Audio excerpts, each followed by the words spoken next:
A very good morning to all students and welcome to the online class of English.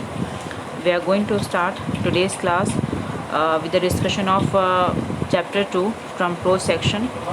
We are not afraid to die if we can all be together. Written by Gordon Cook and Alan East. So before starting our chapter, I would like to recall you that in our previous lecture we had studied the overview. Okay, so let's begin. In July 1976, the narrator, a 37-year-old businessman, his wife Mary, 6-year-old son Jonathan, and 7-year-old daughter Suzanne, started their sea voyage from Plymouth, England. They wished to go around the world on a long sea journey, just as Captain James Cook had done 200 years earlier. The narrator and his wife had spent 16 years preparing for the round the world voyage and improving their marine skills. Their boat, Wave Walker, was a 23-meter, 30-ton boat that was professionally built, and they had tested it in the roughest weather they could find. So Arthur ने सबसे पहले introduction दिया है. ये time था जुलाई 1976 का, जिनमें एक ऑथर हैं, उनकी वाइफ मैरी, उनका बेटा जोनाथन जो 6 साल का, एंड उनकी बेटी सुजैन जो 7 इयर्स की हैं. और सभी एक सी वॉयज पर निकलते हैं प्लेमाउथ, इंग्लैंड से.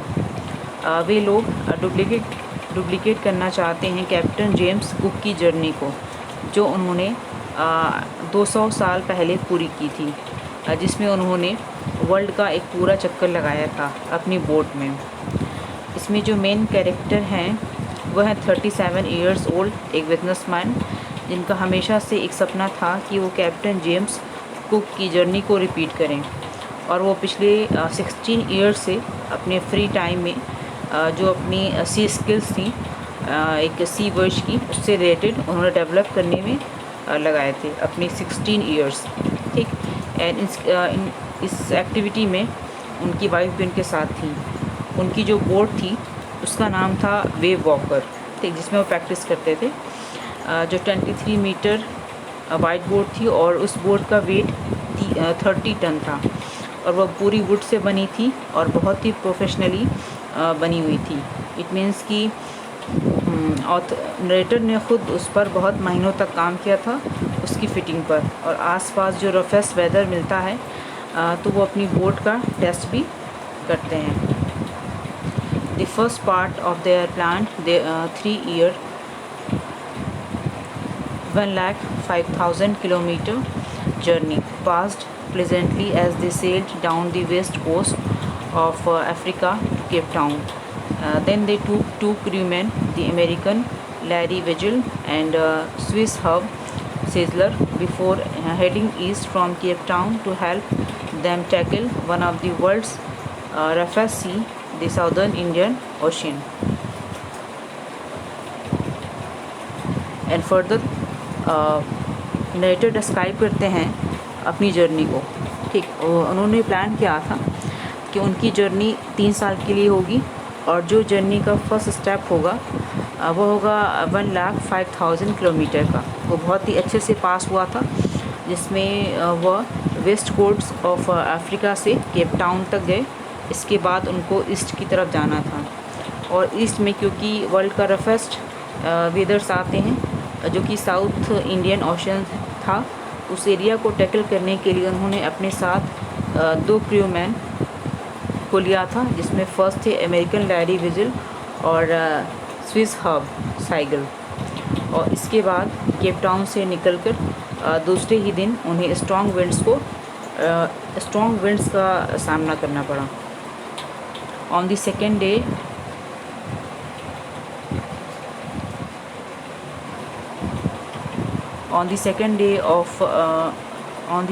out of Cape Town, they encountered strong winds and high waves.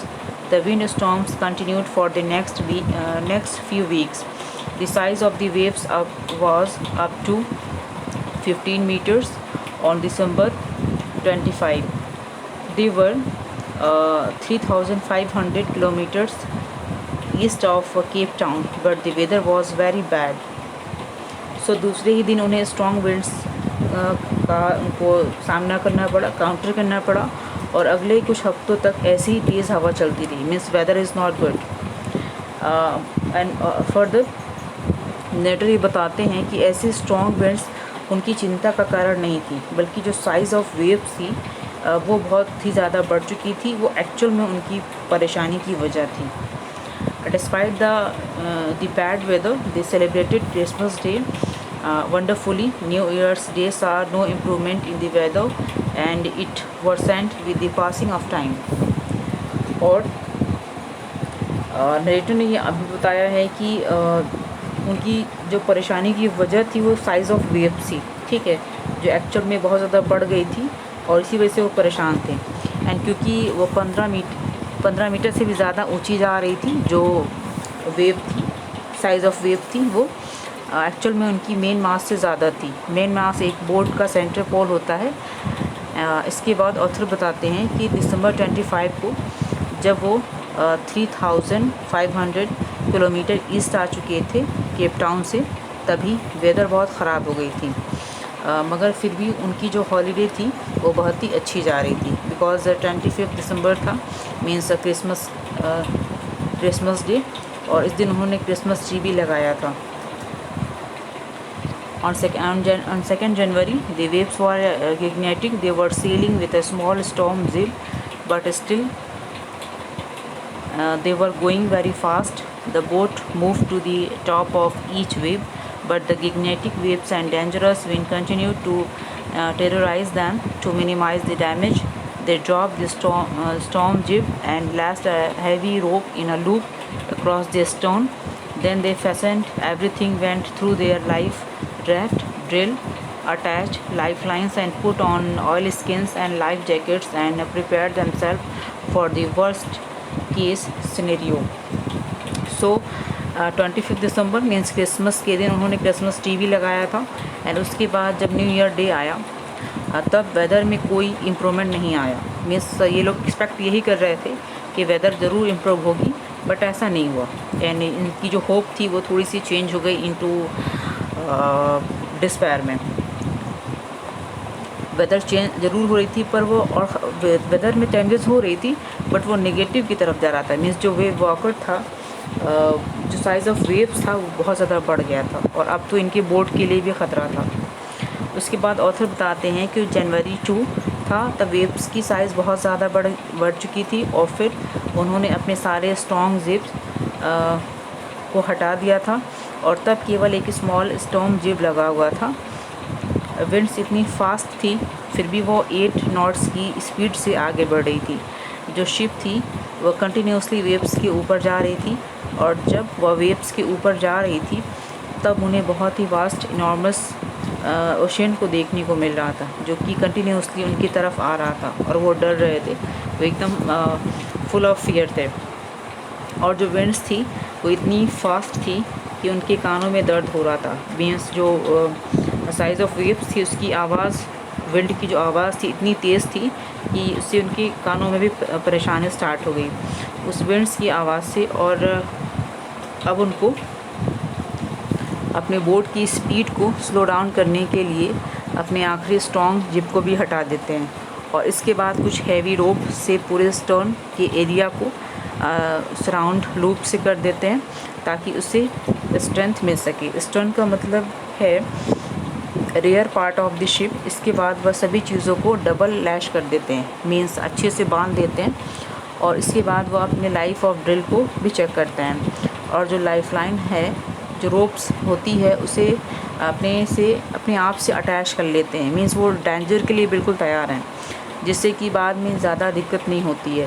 साथ ही लाइफ जैकेट्स पहन लेते हैं और इंतज़ार करते हैं. मीन्स एकदम से अपने आप को तैयार कर लिया है to see worst case scenario. Okay, the first indication of impending disaster came at about 6 p.m. with an ominous silence. The wind stopped and the sky immediately grew dark. Then a loud roaring sound was heard. The narrator thought that he saw a cloud coming towards them. With horror, he realized it was not a cloud but the biggest wave that he had ever seen. It appeared vertical and double the height of all other waves. इसके बाद first disaster से इनका encounter होता है और ये आता है शाम 6 बजे और चारों तरफ बिल्कुल सन्नाटा है। जो विंड्स स्पीड है बहुत गिर जाती है और जो स्काई है वो बिल्कुल डार्क हो गया है। तभी उनको दिखता है कि उनकी तरफ एक बहुत बड़ा क्लाउड आ रहा है। ठीक, अब एकदम से इनके चारों तरफ से फियर है, पर जब वो क्लाउड इनकी करीब आता है, इनके नियर आता है, देन उनको रियलाइज़ होता है कि ये एक्चुअल में कोई क्लाउड नहीं है बल्कि एक बहुत बड़ी वेव है। ठीक है, जो एक्चुअल में डबल थी पुरानी वेव्स के कंपैरिजन में। जो उन्हें बहुत बड़ी लग रही थी वो बिल्कुल सीधी थी और सीधा आकर उनके शिप से टकरा गई। पहले तो ऑथर को लगता है कि उनकी शिप जो इस वेव से निकल जाएगी, बट बाद में ज़ोरदार धमाका होता है और इससे उनका डेक पूरी तरह से टूट जाता है। मीन्स अब जो इनका शिप है, जो बोट है, पूरी तरीके से डैमेज हो गया वेव की वजह से। वाटर पूरी तरह से इनके शिप के अंदर आने लगता है। The wave hit the boat and tremendous explosion shook the deck. Water poured into the boat. The narrator's head smashed against the steering wheel of the boat, and before he knew it, he was thrown into the sea. He thought that he was going to die, but suddenly his head popped out of the water. He saw that the boat had almost capsized.